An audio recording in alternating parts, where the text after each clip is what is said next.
So this is part 3 of our Chapter 9 lecture on cellular respiration, and this coincides with Section 3 of your Chapter 9 in your textbook. We just finished talking about glycolysis and how we have two pyruvate molecules that are produced, and the next step is going to be a link reaction, which is going to take these pyruvates into the mitochondria. And the pyruvate will only enter mitochondria when there is oxygen present. So if oxygen is not present, we'll have some other reactions occurring, and glycolysis will still go on without oxygen, but we will not have a continuation of the rest of cellular respiration with the citric acid cycle and oxidative phosphorylation. So the pyruvate only enters the mitochondria when we have oxygen. So before the citric acid cycle can begin, though, pyruvate has to be converted to acetyl coenzyme A, which we call acetyl-CoA for short. And this, again, is what links glycolysis to the Krebs cycle, or the citric acid cycle.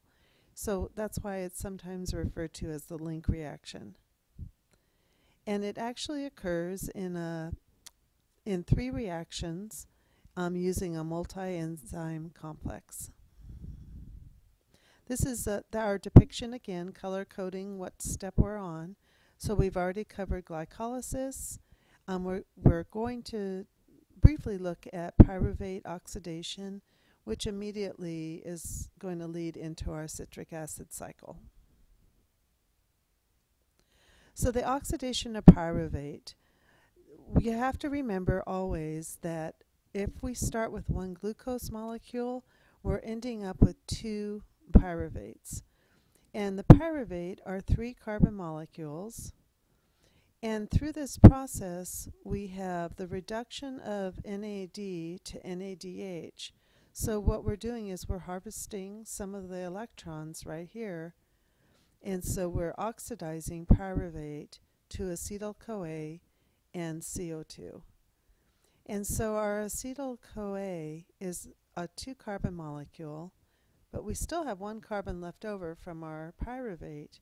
And so that is where we have this gas product of CO2 as one of our reactants, our products that are going to exit the cell. Again, this is an oxidation process, so we're breaking down the pyruvate. We're going to release 2 CO2s because we have 2 pyruvates. We're going to reduce 2 NADs to NADH because we have 2 pyruvates. And we're also going to produce 2 acetyl-CoAs, which are ready to enter the Krebs cycle. And of course, that CO2 is what we exhale. This is another picture showing the molecular structure of pyruvate. And this is nice because it can show very clearly where our CO2 comes from.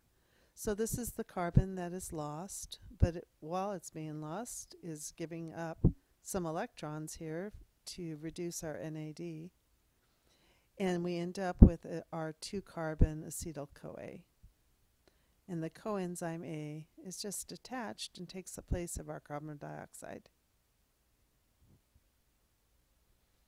Cellular respiration in terms of the citric acid cycle, it was studied closely by a man named Hans Krebs.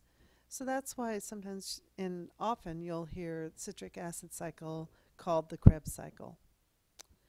And the Krebs cycle just serves to finish off the oxidation and breakdown of the glucose molecule. So once pyruvate has become acetyl-CoA, now we're ready to have the citric acid cycle take place within the mitochondrial matrix. So we had our glycolysis outside. Now within this matrix area, we have the citric acid cycle.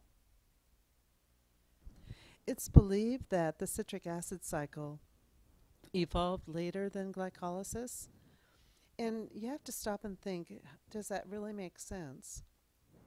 So if you think about the history of life on Earth, we have our first anoxic bacteria 3.5 billion years ago. And they obviously were able to carry on glycolysis. They needed energy, so they needed to be able to break down biomolecules to get energy. And they could do that without oxygen with the process of glycolysis. So the breaking down of glucose molecule to get some of the energy out of that.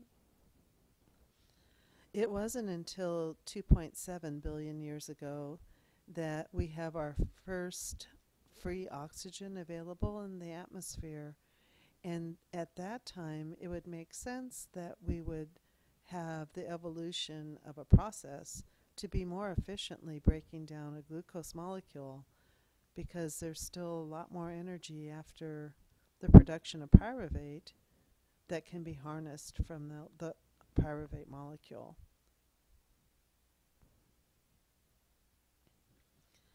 Looking at carbons, it's nice to think of the citric acid cycle as just a carbon cycle, or a processing of different carbon molecules. And if you just think about the number of carbons that are running through this cycle, it helps to make a lot more sense. Fortunately, you don't need to know the names of each biomolecule that is involved in the citric acid cycle, but it does, again, help you, I think, to understand and remember this process if you do try and remember the carbon, what's happening to carbons throughout the cycle. So starting with our pyruvate, our one molecule of pyruvate has 3 carbons. And then we already saw that that is oxidized to our 2-carbon acetyl-CoA. So then that enters the cycle and joins with a 4-carbon molecule to produce a 6-carbon molecule that's called citrate. And citrate is one molecule I would like you to know, as well as acetyl-CoA and pyruvate, and of course glucose. So those are the basic molecules that you should be familiar with. The citrate goes through different reactions, and it's not until we get to this reaction here that we go from a 6-carbon to a 5-carbon molecule. So this is the first time where we're going to have an excess of carbon. So of course, what's going to happen to that carbon is it's going to be exhaled as carbon dioxide. We haven't really touched on this yet, and this diagram is not really going to talk about that. But if we have this process of breaking off a carbon here, then it's highly likely that this is an important step in harnessing some electrons. From here we go from a 5-carbon to a 4-carbon. So again, we've got an excess of carbon that's going to be exhaled as carbon dioxide. And then the rest of the cycle is simply going to be different reactions involving 4-carbon sugars. Back to this starting point where we're ready now to have another acetyl-CoA enter and make our citrate molecule. The CO2, what's important to know about CO2 or remember about it, is that CO2 is already completely oxidized. So it's no longer useful for an organism. There's no energy that can be harnessed from CO2. So it's a good waste product that we have a very efficient way of getting rid of through our respiratory systems.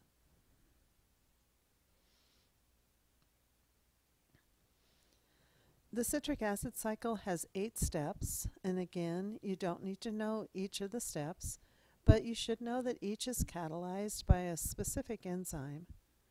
The acetyl group of acetyl-CoA joins the cycle by combining with oxaloacetate, which forms our first 6-carbon molecule there, the citrate.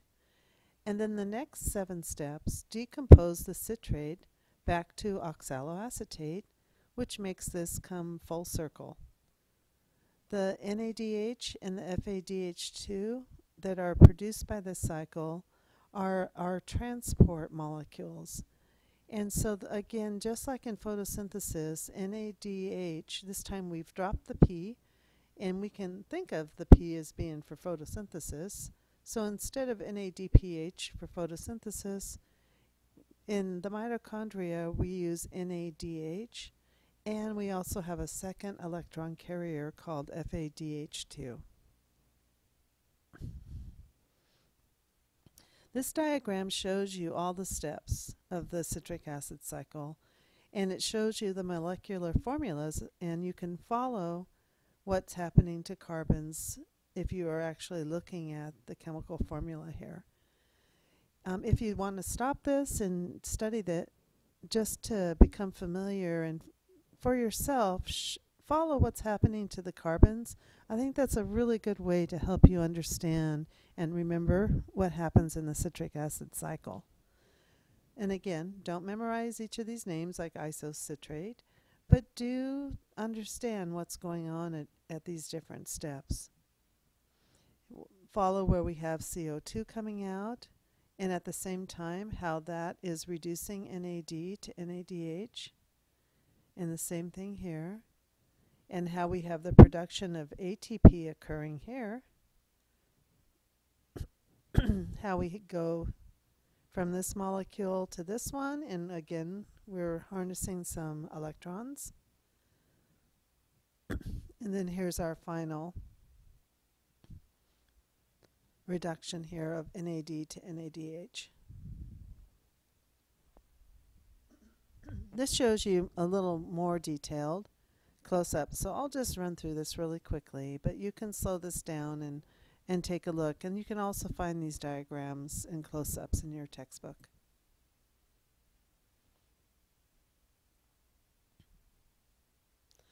I do want you to stop and answer this question. So compared to the carbons in glyceraldehyde 3-phosphate, the carbons in 1,3-biphosphoglycerate have blank, so that these carbons are more blank. So you want to be able to stop and think, does this molecule, the 1,3-biphosphoglycerate, have fewer bonds or more bonds? And with what? Hydrogen or oxygen? And so that these carbons in this molecule are more oxidized or reduced. So you can refer down here to the 2 drawings and see if you can come up with the correct answer. So pause now.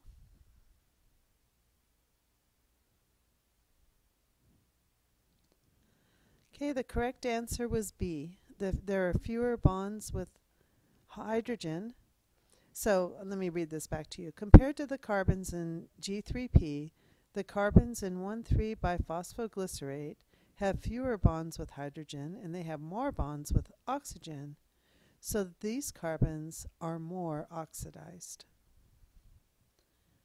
And this is to help you, again, zero in on what is happening. How are we actually getting energy out of the catabolic breakdown of our carbohydrate, our glucose molecule?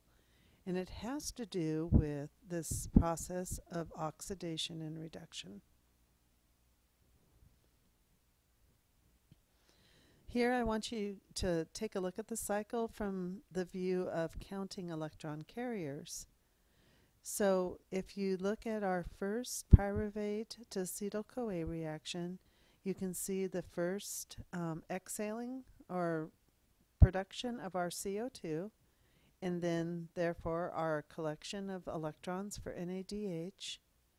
And then we have a pair of electrons collected here at this stage, here at this stage, and then finally here at this last step. So we have a total of 4 for each pyruvate molecule. And then we also have 1 FADH2 for each pyruvate molecule. So we have a total of 2 FADH2 and we have a total of 8